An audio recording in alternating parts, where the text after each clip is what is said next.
എല്ലാ കൂട്ടുകാർക്കും മറ്റൊരു യൂട്യൂബ് വീഡിയോയിലേക്ക് ഹാർദമായ സ്വാഗതം. അപ്പോൾ കഴിഞ്ഞ ആഴ്ച ശനിയാഴ്ച ട്രേഡിംഗ് ഉണ്ടായിരുന്നു. അതുകൂടാതെ ഞായറാഴ്ചയും തിങ്കളാഴ്ചയും മാർക്കറ്റ് അവധിയായിരുന്നു. അപ്പോൾ നാളെ മാർക്കറ്റ് വീണ്ടും തുറക്കുകയാണ്. അപ്പോൾ ഈ ആഴ്ച 3 ദിവസം മാത്രമേ ട്രേഡിംഗ് ഉള്ളൂ. അതായത് ചൊവ്വ, ബുധൻ, വ്യാഴം. വെള്ളിയാഴ്ച റിപ്പബ്ലിക് ഡേ ആയതുകൊണ്ട് അന്ന് ട്രേഡിംഗ് ഇല്ല. അപ്പോൾ പ്രധാനപ്പെട്ട ഒരു ന്യൂസ് വന്നത് എന്തെന്ന് വെച്ചാൽ സി എൻ്റർടൈൻമെൻറ്റും സോണിയും തമ്മിലുള്ള ലയന നീക്കം പൊളിഞ്ഞു. അപ്പോൾ ഈ തർക്കം ഇനി കോടതിയിലാണ് പോകാനായിട്ടാണ് സി എൻ്റർടൈൻമെൻറ്റ് തീരുമാനിക്കുക. അപ്പോൾ നാളത്തെ മുഴുവൻ കണ്ണുകളും ഏകദേശം സോണിയിൽ തന്നെ ആയിരിക്കും. എന്താണ് സോണി? നാളത്തെ മുഴുവൻ കണ്ണുകളും മിക്കവാറും സി എൻ്റർടൈൻമെൻറ്റ് തന്നെ ആയിരിക്കും. എന്തായിരിക്കും സി എൻ്റർടൈൻമെൻറ്റിൽ ഇനി സംഭവിക്കാൻ പോകുക എന്നുള്ളതിനെക്കുറിച്ച്. ഇന്ത്യൻ മാധ്യമ ലോകത്തെ ഏറ്റവും വലിയ ലയന നീക്കത്തിന് പിറക്കും മുമ്പേ അകാല ചരമമടഞ്ഞു ഈ ലയന നീക്കം. ഇന്ത്യൻ കമ്പനിയായ സി എൻ്റർടൈൻമെൻറ്റും ജാപ്പാനീസ് കമ്പനിയായ സോണിയും തമ്മിൽ നടക്കേണ്ടിയിരുന്ന ഏകദേശം 1000 കോടി ഡോളറിൻ്റെ, അതായത് ഏകദേശം 8,34,000 കോടി രൂപയുടെ ലയന നീക്കമാണ് പൊളിഞ്ഞത്. ലയന നടപടികൾ ഉപേക്ഷിക്കുന്നതായി സോണി ഗ്രൂപ്പിൽ നിന്ന് അറിയിപ്പ് ലഭിച്ചതായി സ്റ്റോക്ക് എക്സ്ചേഞ്ചുകൾക്ക് സമർപ്പിച്ച റിട്ടേണിൽ സി എൻ്റർടൈൻമെൻറ്റ് വ്യക്തമാക്കിയിട്ടുണ്ട്.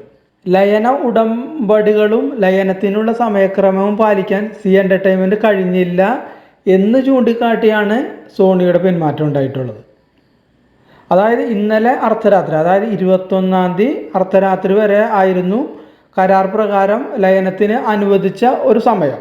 ഏകദേശം ഇത് ലയനം നടക്കുന്നു എന്നുള്ള ആ വാർത്ത 2 വർഷമായിട്ട് ഉണ്ടായിരുന്നു.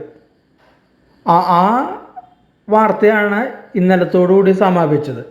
2021 ഡിസംബർ 21-നാണ് സോണിയും സിയും തമ്മിൽ ലയന നീക്കങ്ങൾക്ക് തുടക്കമിട്ട് കരാർ ഒപ്പിട്ടത്. സിയും സോണിയും തമ്മിലുള്ള ഈ കരാർ ഇതിന് പിന്നീട് നാഷണൽ കമ്പനി ലോ ട്രൈബ്യൂണൽ, അതായത് NCLTയുടെ മുംബൈ ബെഞ്ചിൻ്റെ അംഗീകാരവും ലഭിച്ചുകൊണ്ടുണ്ടായിരുന്നു. ഇതിനിടെ ലയിച്ചുണ്ടാകുന്ന പുതിയ കമ്പനിയുടെ മേധാവിയാകാൻ സിയുടെ MDയും CEOയുമായ പുനീത് ഗോയങ്ക താൽപ്പര്യമറിയിച്ചു. എന്നാൽ സോണി ഇതിനെ ശക്തമായി എതിർത്തു. സോണി ഇന്ത്യയുടെ MDയും CEOയുമായ NP സിംഗിനെ ലയിച്ചുണ്ടായേക്കാവുന്ന പുതിയ കമ്പനിയുടെ മേധാവിയാക്കണമെന്നായിരുന്നു സോണിയുടെ ആവശ്യം. ഇതേ ചൊല്ലി തർക്കമായതോടെ ലയന നടപടികൾ പിന്നെ നീണ്ടുപോയി. ഇതിനിടെ ലയനത്തിന് 6 മാസ സാവകാശം കൂടി വേണമെന്നാവശ്യപ്പെട്ട് സോണിക്ക് സി കത്തയക്കുകയും ചെയ്തു. എന്നാൽ ഇതിനോട് പ്രതികരിക്കാതിരുന്ന സോണി പിന്നീട് ലയനം തന്നെ ഉപേക്ഷിക്കുന്നതായി മറുപടി കത്ത് സിക്ക് നൽകുക ഉണ്ടായി. ഈ വിഷയത്തിൽ തുടർ നടപടികൾ ആലോചിക്കുന്നതായും സിയുടെ ഓഹരി ഉടമകളുടെ താൽപ്പര്യം സംരക്ഷിക്കുമെന്നും Zee entertainment chairman R Gopalan പറഞ്ഞു. സോണിക്കെതിരെ നിയമ നടപടി ഉൾപ്പെടെ ആലോചിക്കുന്നുണ്ടെന്നും അദ്ദേഹം വ്യക്തമാക്കി. ലയനത്തിനുള്ള അംഗീകാരങ്ങളൊക്കെ കിട്ടിയ ശേഷമാണ് സോണിയുടെ പിന്മാറ്റമെന്നും നിയമപ്പോര് മുറുകാൻ കളമൊരുക്കുമെന്നും ഇൻവെസ്റ്റേഴ്സ് ചിന്തിക്കുന്നു. മറ്റൊരു കാര്യം എന്ന് വെച്ചാൽ ആമസോൺ, നെറ്റ്ഫ്ലിക്സ് തുടങ്ങിയ മീഡിയ ഭീമന്മാരെ നേരിടുന്നത് ലക്ഷ്യമാക്കിയിട്ട് സിയും സോണിയും ലയിക്കാൻ തീരുമാനിച്ചത്. അതായത് ശതകോടീശ്വരൻ മുകേഷ് അംബാനി നയിക്കുന്ന റിലയൻസ് ഇൻഡസ്ട്രീസിൻ്റെ മീഡിയ വിഭാഗമായ ജിയോ സിനിമയും ഡിസ്നി സ്റ്റാറും തമ്മിൽ ലയിക്കാനുള്ള നടപടി പുരോഗമിക്കുന്നതിനിടെയാണ് സോണി ലയം പൊളിഞ്ഞത്. ഈ സാഹചര്യത്തിൽ ലയനത്തിൽ നിന്ന് പിന്മാറിയ സോണിയുടെ നടപടി അത് സോണിക്കും സിക്കും വിപണിയിൽ പിടിച്ചു നിൽക്കാനും വലിയ വെല്ലുവിളി തന്നെ സൃഷ്ടിക്കും. റിലയൻസും ആമസോണും നെറ്റ്ഫ്ലിക്സും ഉയർത്തുന്ന വെല്ലുവിളി നേരിടാൻ വലിയ തന്ത്രങ്ങൾ തന്നെ പയറ്റേണ്ട സ്ഥിതിയാണ് ഇപ്പോൾ സോണിയും സിയും വന്നുപെട്ടിരിക്കുന്ന അവസ്ഥ. അപ്പോൾ നാളെ ഇപ്പോൾ എല്ലാ കണ്ണുകളും സി ഓഹരികളിലേക്ക് തന്നെയായിരിക്കും. അതായത് ഈ ഓഹരികളെ അത് എങ്ങനെ ബാധിക്കുന്നു എന്നുള്ളതാണ് ഇപ്പോൾ എല്ലാ ഇൻവെസ്റ്റേഴ്സും ഉറ്റുനോക്കിക്കൊണ്ടിരിക്കുന്നത്. കഴിഞ്ഞ 1 വർഷത്തിനുള്ളിൽ ഏകദേശം 3% മാത്രമാണ് സിയുടെ ഓഹരി വില കയറിയിട്ടുള്ളൂ. കഴിഞ്ഞ 1 വർഷത്തെ കണക്കെടുത്ത വെറും 3% മാത്രമേ സിയുടെ ഓഹരി വില കയറിയിട്ടുള്ളൂ.